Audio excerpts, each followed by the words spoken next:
Haley, before Peggy Carter, you were a working actress in Britain, but what led you to the stage? Well, I'd always gone to the theatre as a child, and I loved it. I love storytelling. Most people do. I know it kind of exists in our families. We all kind of get together and we tell stories, and that's a big part of kind of our culture. And so it just felt like I couldn't believe that was a possibility to do for a living. And so I trained in classical theatre, and that's where we began. And classical theatre. Bob, use the mic. Oh, I'm sorry. Classical theatre. From there, I believe some of the earliest work you did was actually for radio, though, right? Didn't you do a Doctor Who? Yeah, but that was like an hour of my 1 hour. I joined the Royal Shakespeare Company and the Royal National Theatre, and I did Jacobean plays, and I did new plays, and all sorts of kind of a range of things. And nominated for an Olivier Award. Two, forgive me. So that must have been special, you know, getting at the beginning of your career to be recognized so quickly? Well, it's kind of been, over time, I've been working now for about 11 years, and it still feels like an apprenticeship. Every job is different, and every kind of character requires something different of you, and it always feels good to kind of, every time I start a job, I have no idea what I'm doing. I forget how to act, I have no idea who I am, what any of it means, and that's a really exciting place to start, because that's when you open yourself up to creativity. And additionally, you also did some television work, because you did the adaptation of the novel Pillars of the Earth, and you were nominated for a Golden Globe for that. What was that? How was the transition to filmed work? Well, it was weird. When I was 23, I got discovered by Woody Allen, and it was 8 months out of drama school, and I was kind of launched into that film world, and it was kind of learning it as a rabbit in headlights. Really, I was kind of didn't know what it was all about and what marks were and how you say. You know, I'd spent 3 years in drama school where you work for 6 weeks rehearsing a play, and you get it on its feet and you figure out how to tell a story from the beginning, middle to the end. And then when it comes to film, you have to kind of, there's lots of people standing around with equipment, and it's very stop-start. It's like if it was a sport, it would be American football. It's very stop-start, but very intense in that period of action. And it was a whole different experience, really, and it took me a while to figure out the technical side of it. And it's got to be a challenge also, because in film it's shot out of sequence. So you have to remember where my character is, right? Yeah, it's a different kind of preparation that's required of you. Every time you start the day, you have to, and you see, you know, you're shooting 5 or 6 scenes that day, and one might be the, you know, 3/4 of the way through the movie, and one might be, and then followed by the first scene of the film. So it's really important to kind of to familiarize myself with where I'm at in the story and what my character at any given point knows and does not know. And it's kind of like a jigsaw puzzle. Okay. One of the other things you did for television was also the remake of The Prisoner. Were you aware of its cult status when you took that role? Yes, and I probably wouldn't have done it if I'd sort of paid more attention. It was a very, very bizarre project. I didn't really understand it. And then obviously Marvel came calling, and you auditioned for Peggy Carter. I mean, how'd that all come about? I was in London, and I had spoken to my agent about I'd like to kind of get out of a corset. I'd done The Duchess with Keira Knightley and Brideshead Revisited with Emma Thompson and Michael Gambon, and I'd loved that. I'd done Mansfield Park and all these period dramas, and I started to see a pattern emerging, but that was all the kind of thing that I was doing, and I wanted to explore different genres really. And so I went to meet a casting director in LA just as a general meeting, and said, you know, I'd be up for doing an action film, for example. She was like, well, funny you should mention that, because I'm working on something at the moment. And I hadn't heard of Captain America, I wasn't familiar with comic books, sorry. And I went back to London and I sent in a tape, and then I was kind of run through the mill of audition processes, and then the final audition was, I think it was down to myself and one other person, and we had about a 10-hour audition where you're put into full hair, makeup and costume, and then I was given 8 pages of dialogue to learn, and then also 20 minutes to learn a fight sequence, and then about half an hour to learn how to load and unload guns. And this was all with a crew at a studio, Shepperton Studios in England, where we ended up filming the film. And at the same time, you had the director and you had the assistant directors, and everyone's kind of watching you do it, and it's absolutely terrifying. And the main thing is of auditions is trying to just hold your nerve so you can get the work done, because nerves can sometimes get the better of you. And in my I know some people, when they get nervous, they tend to talk a lot. I disengage and I become really paralyzed. So I was fighting all the way through that audition, going just engage, just take a breath, just be here, be present, don't kind of disappear into your own world. And then remarkably, you know, I did my best job, and that's the thing I kind of learned of going to some auditions and not getting the part, of learning how to do the best work in and of itself, so the audition of itself is a good experience, and that I come away with my dignity intact, feeling that I prepared and I'd done what I could. And then you really let it go. If it's not yours, if it's not your train, then you let it pass. And Captain America ended up being the train that stopped at my station, and so I got on for the ride, and it was wonderful. Now, I know Chris Evans, when he was signed for a 9-picture deal so he could be in multiple Marvel movies. Did they have the same plan for Peggy? No, not at all. This was just, you know, she was the female bit, kind of the, you know, the sidekick. And that was it, and I loved her immediately. And I remember at one point that scene at the end where she's on the phone to him as he's crashing. That was my audition scene, and I remember the day of it. Chris was, God love him, he was in his own clothes behind the set reading his lines, because obviously he'd filmed his coverage of it days before. So he was kind of behind me, kind of giving out my lines, but it was such a weird way to do such an emotional scene, you know, to not have Chris on the phone, to be on my own in the studio, and I couldn't quite engage with it emotionally. And then Joe Johnston, the director, took me out to his trailer and said, I want you to see what you did in that audition that got you this part, and I want you to do that again in this scene. And so I watched it, and then I was able to kind of figure out a little bit more of what he wanted. Okay, at what point did you engage with the comics? Did you read up on what Stan Lee and Jack Kirby did with Peggy Carter? I mean, I spent some time with Stan. He's a very generous guy, and he has a kind of a natural curiosity and inquisitiveness that keeps him very passionate about what he does. And he's a remarkable man.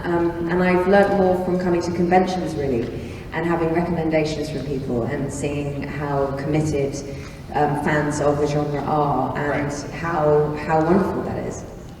And were you surprised when they called you back and said, we want you again? Yeah, I was, because it's the biggest compliment as an actor is to be re-employed. I mean, that means to kind of go, you liked me enough to want to see me again, because all this, oh, you're amazing, I love you, and then you never hear from them again. You're like, well, that means nothing to me. So for me, when I get, if I get compliments, I graciously accept them, but I take them with a pinch of salt, because, you know, then the person's just being polite and whatever, go about your day. But to get a call saying we want Peggy back was a great kind of validation of the work we'd all done to put her together. And so when Louis D'Esposito called and said, I said, what do you think about a show? And I was delighted. It's what's lovely is being re-employed, but also it means you get to go back to work with the people that you'd had such a great experience with in the first place. Well, the Marvel one-shot you did, you know, that was released in DVD that set up the concept of Peggy. You know, that must have been different because you're quick. You're in, you're out, you shoot that 10-minute thing real fast. Did you imagine that there could be more to be done?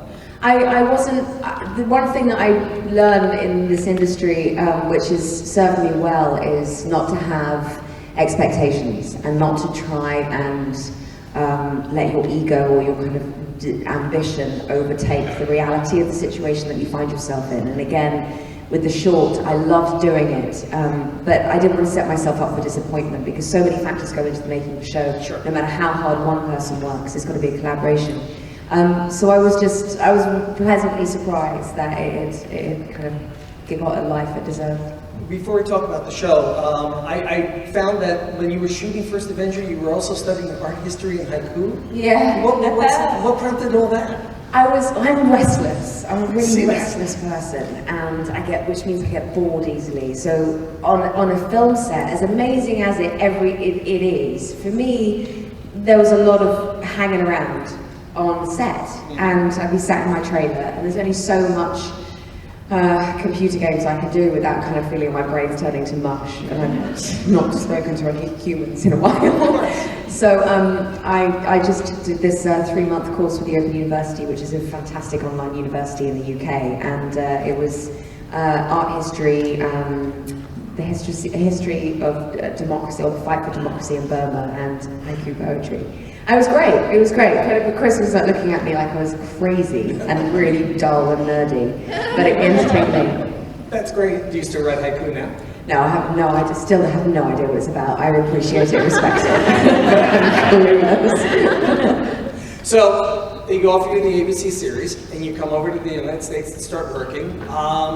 How is American television different than British television? The speed at which it works. And you know, I mean, my first day of filming, I didn't sleep the night before, and I was up at 5 to start work, and I didn't get back to like 8 or 9 in the evening.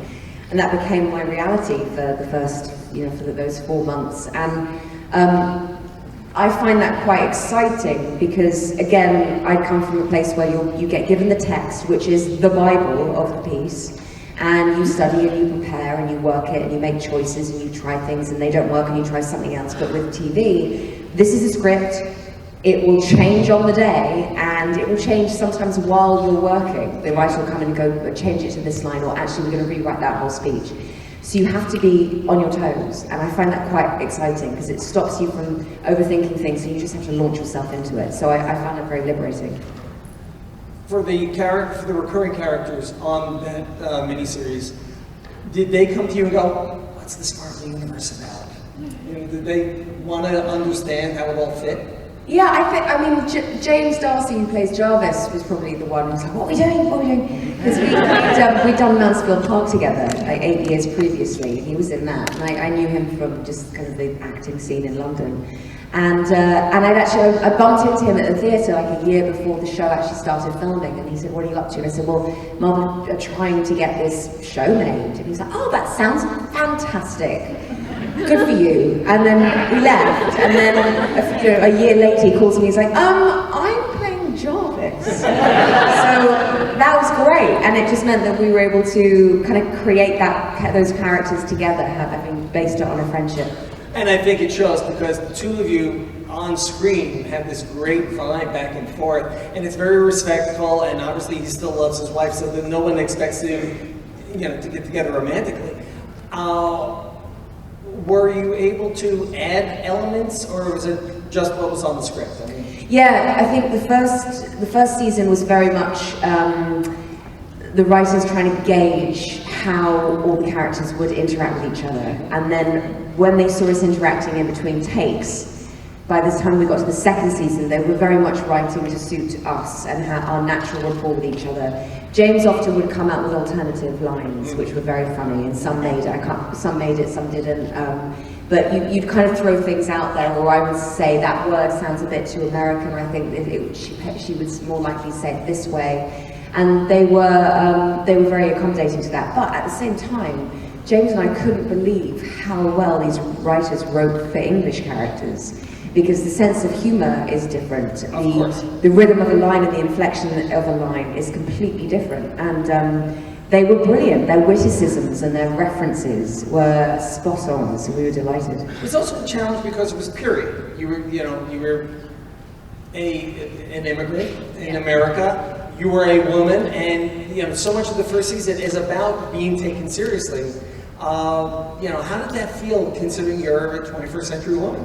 Well, I think there are elements to that which still exist. I mean, if I think about myself as a young girl coming from a working class background in London, trying to develop myself as an actor that had a craft, that wasn't just a pretty face with a brand to sell, that actually had a story they wanted to say, and it took a while to know how to take myself seriously, with a healthy amount of humility and a sense of humour about it. But that was kind of a struggle, and it still continues to be. And I think that it's we define ourselves, we teach people how to treat us based on how we react to them. So I spent my first few years in coming out of drama school, making my way in this career, of trying not to get too pulled in this direction or that direction, to do too many pieces of work that I found would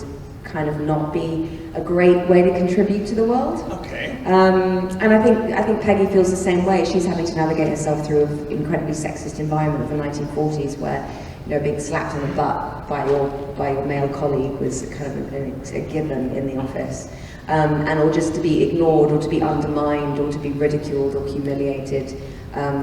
Because of the belief that women were there to be secretaries, which, if they wanted to do that, fantastic, but those who had a little bit more to do and say were really kind of repressed. And I think that's still something that I experience. I think most women do in some capacity or other, whether they're conscious of it or not.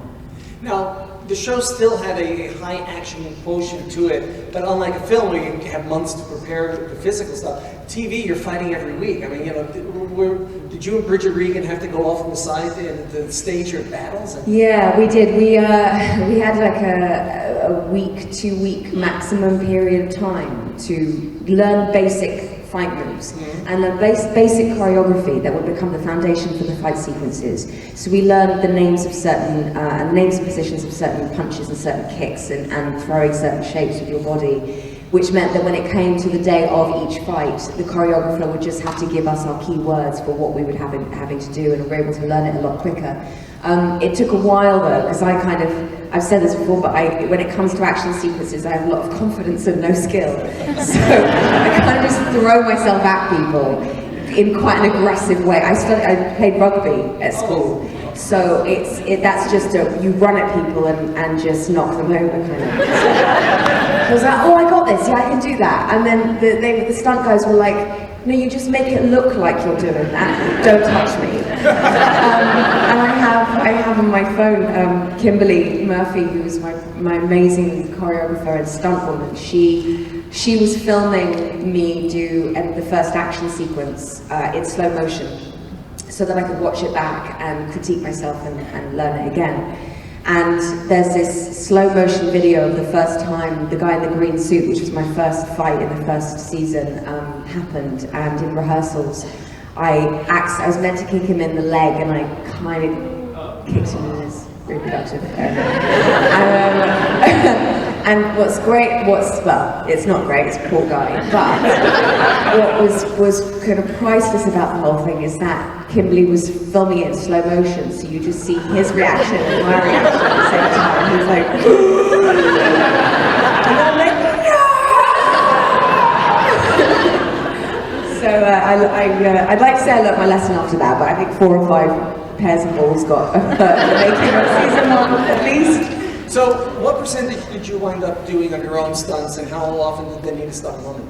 I did all my own stunts, so I did all my own fight sequences. The only times when I wasn't allowed was things like jumping onto the car, the moving roof.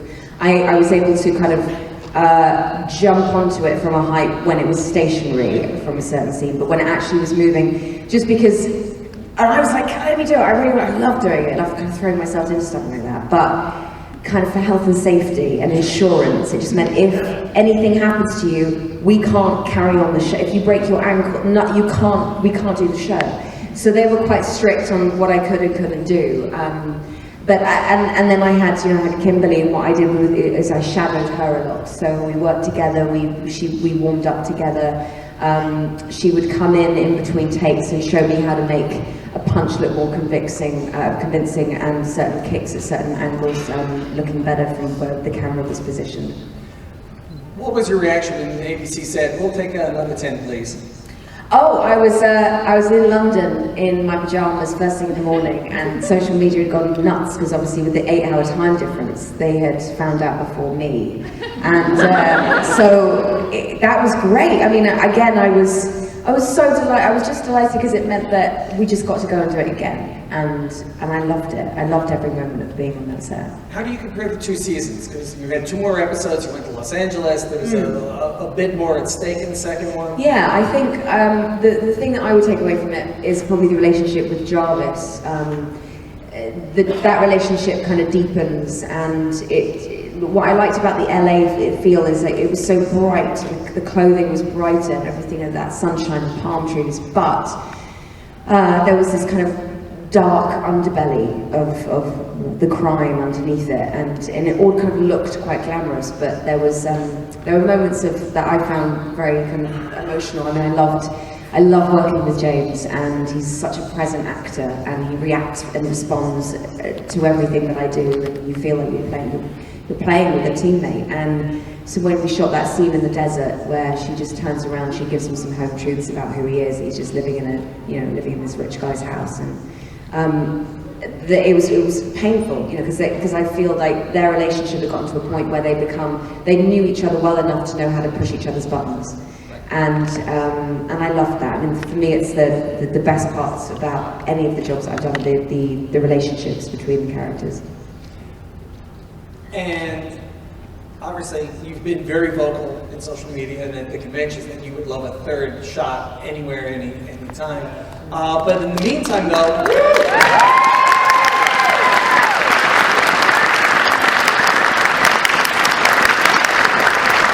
Marvel called you back. You did, you appeared in Age of Ultron and Winter Soldier and Ant-Man and all. And this is Peggy at different stages in her life. Did they give you any sort of a Peggy history to work from so you could inform your character?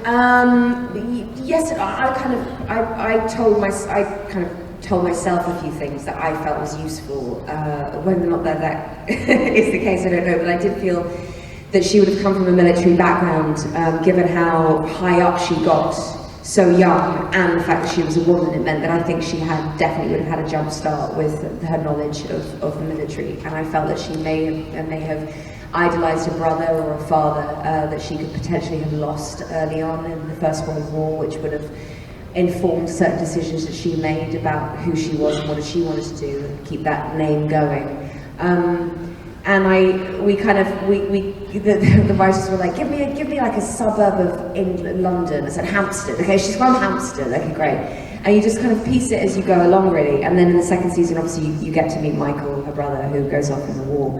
And then the third season is if we go again, was going to explore a little bit more of that background and maybe explore kind of life in England beforehand, and maybe what would be amazing, since the first one was New York, LA was the second one. I think we should go to London. Oh, sure. That would be fun. Oh, yeah. Actually, the scenes with the character's brother actually were really nice. I would have liked to have seen more of that if possible.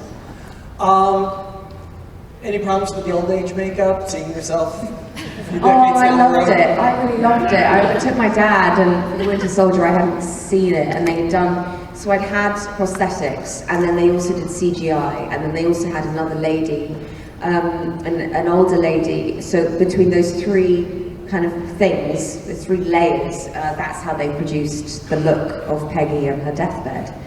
And they'd also asked for me to give them pictures of elderly female relatives of mine, and so I gave pictures of my grandmother who had passed away. And it was really nice to sit there with my dad, and he just turned to me and he went, "You look like Nana," and it was like, it was really moving.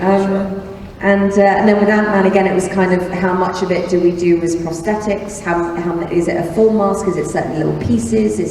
Can we get away with kind of what they call stippling, which is like a latex glue that you create more wrinkles on your face, and shading, hollowing out the cheekbones, that sort of thing, and different kind of wigs. And so it was very much a trial and error for a few months until we came up with what we felt would be a good representation of Peggy at that age, based on what she did, what her lifestyle was likely to be, and also what made it not feel for the audience that the audience were going to sit there going, how are they, looking for the kind of, the wig line, like having to make it look realistic. Okay. In the most recent film, the character gets her funeral. Do you think she was given a proper send-off? Yeah, well, I went to visit the set of that in Atlanta, and the day that Chris was filming my funeral, he texted me a picture of the photograph of Peggy that I think is by the coffin or something. Yeah. And he was like, you're still hot. You're still hot. Like, I totally would. And I really was laughing about that. So I came to see it, and then I got one of the prop masters to give me a program from Peggy's funeral. And inside it's like hymns and Latin verses. Wow. And like, she got a great send-off. She was like so proper and posh. I was very impressed. Now, following the comic book storyline, they did introduce the romance with Sharon Carter, and I understand you've had a couple of negative comments about that. What's the objection? Oh, well, I haven't actually seen the film, so Okay. I can't say what I was like, Peggy's dead, she doesn't know what's going on, I don't need to see this is fine. No, I did, it was kind of funny, and this kind of running joke about it, just kind of how weirdly kind of incestuous it was. Yes. Odd and a bit inappropriate. But it was, fair game. She's Okay. gone, everyone's going to move on, I suppose. I see lots of red flags here. Yeah. What do you think of the fandom you found yourself plugged into now? I mean, going to shows and all. What's the experience like? Well, that's been the best thing about going to conventions is when you're. What I was trained for was to be able to see an audience and feel them when you're on stage. So then to start working in front of a camera where you don't have a clue who your audience are, what they look like, what they're doing, what they're wearing, if they're coughing, if they're falling asleep in front of you, they have no idea. So to go to conventions and actually to engage with people who get a sense of what Peggy did or felt, meant for them in that moment while they were watching it is really humbling and kind of makes that whole experience of playing her that much more richer. Okay. I want to jump ahead a little bit to ABC's new series Conviction, which is debuting on October 3rd.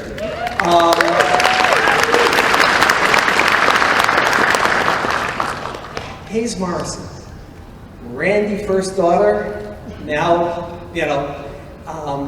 heading up a cold case investigative unit. I mean, it was I got to watch the pilot, and it was a really interesting hour. What was the appeal to that character? The showrunners called me and they said that this was a passion project of theirs, and that here we have in the centre of this standards, in terms of a formula, it's a legal procedural, it's a case a week. They said, but right in the centre, the beating heart of it is this messed up, complicated, witty, crazy character called Hayes Morrison, and she is trying so hard to keep her life together, but she's a complete mess, and I thought that sounds great fun, and totally different to who Peggy is.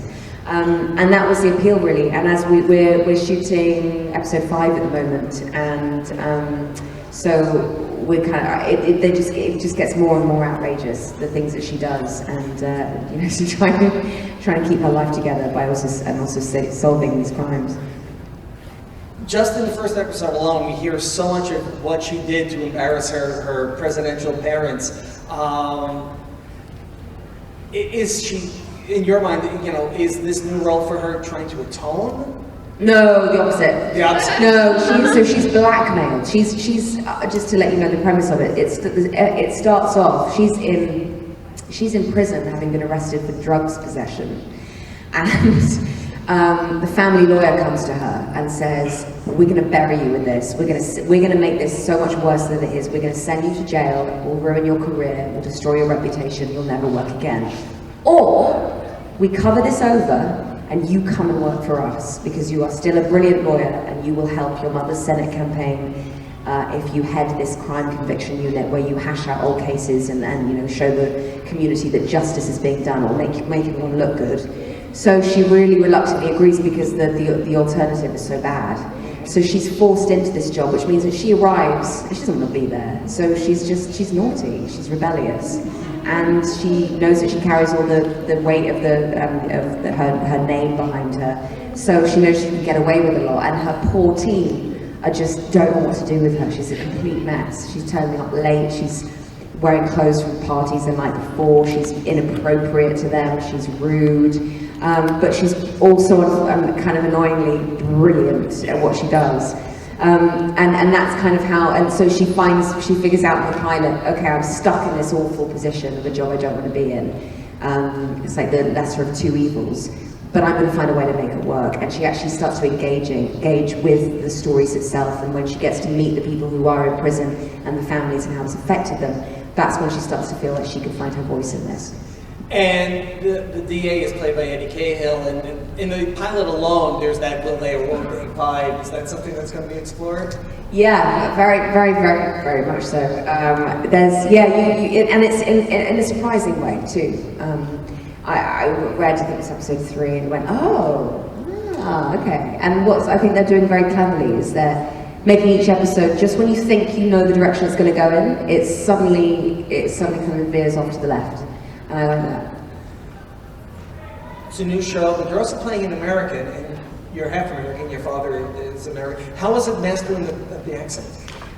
It's tricky because I normally, when I do an American accent, I for some reason I slip into Valley Girl. And so I'm like, oh my god, really? Yeah, totally. And it's like I get really higher up in my register.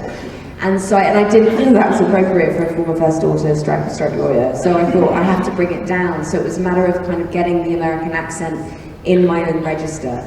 And so I worked with a brilliant voice dialect coach called Diane Pitt-Blado, and we felt that she'd had a privileged upbringing, but she was well educated. Therefore, sometimes we change a certain word in the dialogue to make the pronunciation or the choice of words and sound a little bit more kind of educated, I suppose.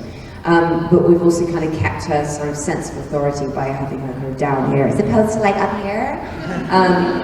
But it's been hard because I don't want to overdo it, and I need to do something that's sustainable for me, and that feels kind of realistic. So it's quite a challenge. It's a brand new ensemble that you're working with now, because you've got the people who are working for you who you don't like, they don't know what to think about you. They all seem to have their own storylines and secrets, you know. How was it bonding with a new cast? Well, from the pilot, I made a big effort to make sure I wasn't in any way like Hayes Morrison. So I hosted dinners, we do game nights, we went to Cirque du Soleil together in Toronto. We've gone to lots of restaurants. Merrin Dungy, who plays Maxine in it, who's in the team, she and I went to Zumba, and she's brilliant. She won like participant of the class because she was so loud, and everyone's like, you know, and the Canadians are so lovely and polite and cool, and then you have this, Merrin just like standing going, woo, yeah, and she's just like going crazy, and it was funny. It's really lovely. So it's just kind of just having a lot of fun, really. So USA Today has already said that you may be better dressed than Olivia Pope on this show. How does the fashion choices for your character inform your performance? It's been a bit of a trial and error because, of course, she belongs in the corporate world, but I didn't feel that it was quite enough for her to just be in black pants and a black blazer all the time, especially because of her background, and also she'd been kind of the victim of lots of paparazzi, and she'd been followed, and she'd been on red carpets, and she'd been kind of a glitzy world. So I thought she'd be fashion conscious.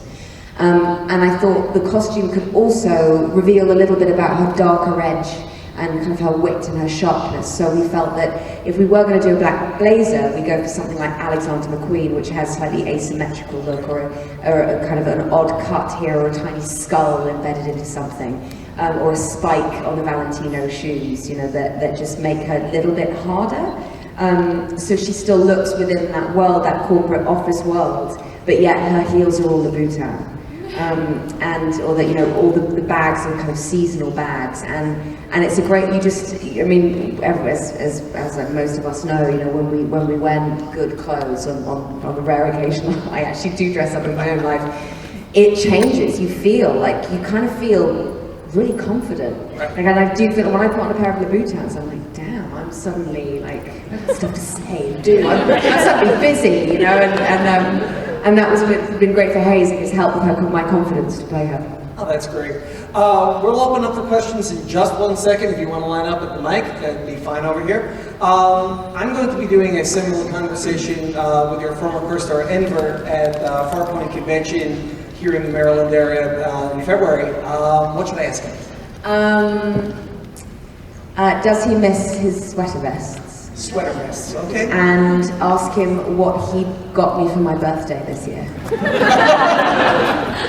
Okay, fair enough. All right, so we got the questions. You, sir, kick it off. Hi, Haley. I'm Gordon. Hi. Just want to say, Haley, compliment you as a person. I really love the fact that you just kind of, you said it earlier, you get restless and you kind of embrace life. And I saw an interview with you on Jimmy Kimmel. You talked about ventriloquism, essentially screaming with your mouth closed. Anyway, I took it up because of that, actually. So, are you still doing ventriloquism? And also, I respect you and how you live your life. On occasion. Yeah, it's like my one party trick. I'm going to try it right now. Okay, go for it. I want to see. Oh, shoot. I messed Go on, it you up. can do it. I did my best. Take a breath, do it again.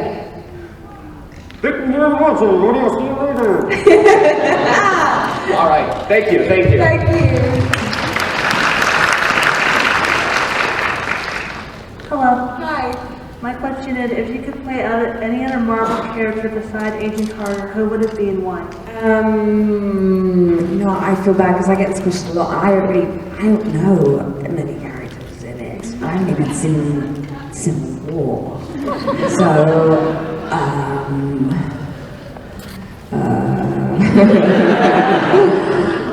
what I would like to explore is if Peggy had taken the blue serum, and you know how the blue serum is meant to, whatever is within you is enhanced.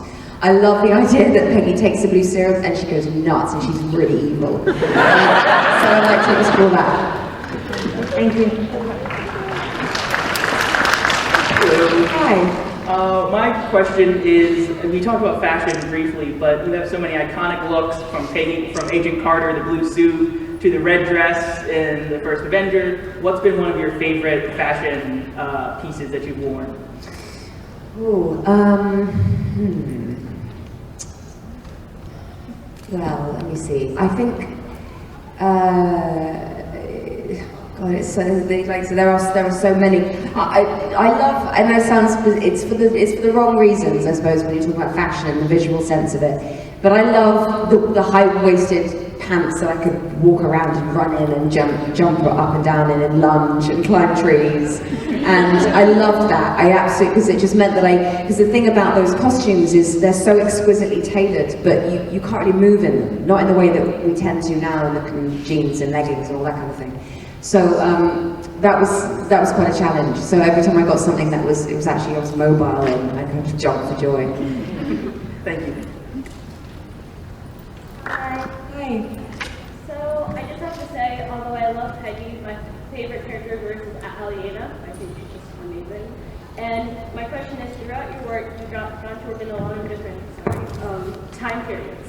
And my question is, which one was your favorite, and which one haven't you done that you would like to do? You know what? Actually, the first TV job I did was called The Line of Beauty, which was a adaptation of a book, and it was a BBC series, a three-parter with Dan Stevens, who you know from Downton Abbey, and it was 80s. And it was awesome. And I feel like we've just gotten away from the 80s long enough now for it to be amazing. But even the 90s now, when I was in the 90s at school, honestly, and I look back in like 10 years later and just went, oh, the 90s was so lame. And now I see 90s everywhere, the chokers and the crop tops. And it's been long enough now for those to come back, so I actually would really love something kind of, I love being in the 80s. I kind of like the idea of revisiting the 90s now. I know you guys call them fanny packs. In the 80s we wore bum bags, and I had like Knickers on the Block bum bag, which I thought was amazing. And that was all kind of fun. Yeah, so I'd love to see Peggy Carter in kind of big shoulder pads and like big hair, looking a bit like Melanie Griffiths in Working Girl. That would be amazing. Thank you. Thank you. Hi, I just want to first of all welcome you. Thank to you. Comic-Con, and thank you for coming. I was a really big fan of when you went on lip sync battle. That was probably the best one I've ever seen on that show, and I watch it almost every Thursday. I was wondering if that was like, because you were like really moving around in like a tight costume. Was that straining on you at all, or? Yes. I moved around a lot out of sheer panic at what the hell I was doing. Because of the Dub Smash Walls that Clark Gregg and I had done, and the success of that, we got invited onto lip sync, and it was a few days before we were then going to film it. So we kind of spontaneously said yes. And then the day before, we're both texting each other going, I feel sick, yeah, I feel really sick. Oh my God. And of course, we didn't know which songs each other had picked. And then on the Sunday that we get there, someone comes up to me and goes, hi, I'm your choreographer, this is what you'll be doing. And she does it, and I go, oh, right, okay. And then I have to do it, and I'm in my own clothes by this point. So I'm like, okay, right, okay. And then I go up and I spin down and I come out of a pod, oh my God, what? And then you go and you call the costume designer. She went, great, this is what you'll be wearing. I was like, oh, wow, okay. Wow, right, yeah, that's not a costume you can be shy in. Like, you have to, I thought, no, at least no one can say I didn't commit. And I was really scared, and I just thought, I just have to go for it. And the thing is also, when I was picking my song, is I thought, I don't want to do something that's like, I'm trying to be sexy, because that, I will look weird and creepy, because I don't do like, I know, like some of my friends, girls who are just like so effortlessly like sexy, that's not me.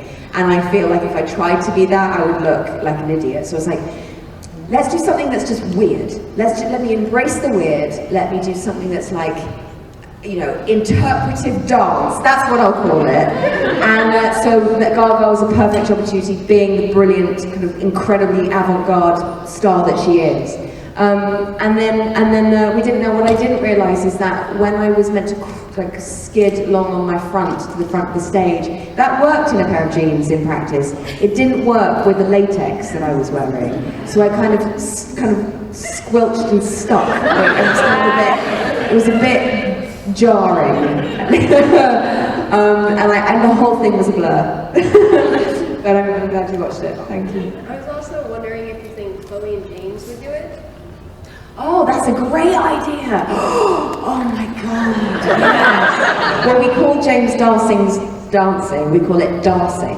There's nothing quite like his darsing, and he's because he's so long-limbed, and he looks like a Bambi or something, a baby deer that's just been born. Like he's all limbed. And I'd love him to do some kind of like hardcore rap. I'd love to see his attempt at that. That would be amazing. I will put it to them. I think they'd both definitely be up for that. Chloe would definitely be. She'd be amazing at it. Thank you. Thank you.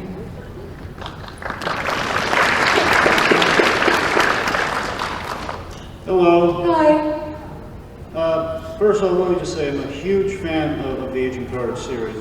Fantastic. I mean, a friend and I, we did this podcast assessing Agent Carter. We went through every episode, practically every minute of every episode, talking about, oh my God, this is brilliant. Oh, this is great. This is building to this through all the episodes. Just excellent stuff. And I tell you, the best moment for me, one of the best moments in Marvel Cinematic Universe is the ending to season 1, the Brooklyn Bridge scene, when she's dumping the blood to the whale. And I always bring, more than Winter Soldier brings tears to my eyes. Winter Soldier. So, yeah, it gets me. So I'm wondering, for you, what's the most kind of impactful or memorable moment you've had as playing Agent Carter? As Agent Carter,